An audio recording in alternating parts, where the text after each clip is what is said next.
മാമാ ഞാൻ ഒരു ചോദ്യം ചോദിക്കട്ടെ? എന്ത് ചോദ്യടാ? ഒരു കല്യാണപ്പുരയില് 100 പപ്പടവും ഉണ്ട്, 100 ആളുകളും ഉണ്ട്.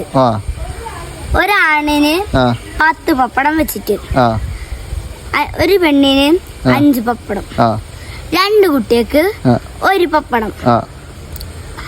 ഈ ആണുങ്ങളുടെയും പെണ്ണുങ്ങളുടെയും കുട്ടികളുടെയും എണ്ണം കൂട്ടിയിട്ട് 100 കിട്ടണം നമുക്ക്.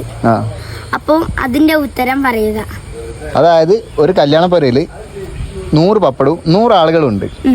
അതില് ആണുങ്ങൾക്ക് 10 പപ്പടം വെച്ചും കൊടുക്കണം, പെണ്ണുങ്ങൾക്ക് 5 പപ്പടം വെച്ചും കൊടുക്കണം, കുട്ടികൾക്ക് അതായത് 2 കുട്ടികൾക്ക് 1 പപ്പടം വെച്ച്, അതായത് ഒരു കുട്ടിക്ക് 1/2 പപ്പടം വെച്ച് കൊടുക്കണം. അപ്പോൾ ഇവിടുത്തെ വന്ന ആളുകളെ, അതായത് സെപ്പറേറ്റ് ആയിട്ട് പെൺകുട്ടികളെയും പെണ്ണുങ്ങളെയും ആണുങ്ങളെയും കുട്ടികളെയും എണ്ണം എത്രയാണെന്നാണ് ചോദിക്കുന്നത് അല്ലേ? അപ്പോൾ ഇങ്ങനെ ഉത്തരം പറയാൻ തയ്യാറല്ലേ? ഇതിന് ഉത്തരം പറയുന്ന ഒരാൾക്ക് നമ്മൾ ക്യാഷ് പ്രൈസ് കൊടുക്കുന്നതായിരിക്കും. അപ്പോൾ ഈ ക്യാഷ് പ്രൈസ് കിട്ടണമെങ്കിൽ നിങ്ങൾ എൻ്റെ സബ്സ്ക്രൈബറും കൂടി ആവണം. താഴത്തെ ലിങ്ക് ഉണ്ട്, സബ്സ്ക്രൈബ് ചെയ്യുക, ഉത്തരം കമൻറ്റ് ചെയ്യുക.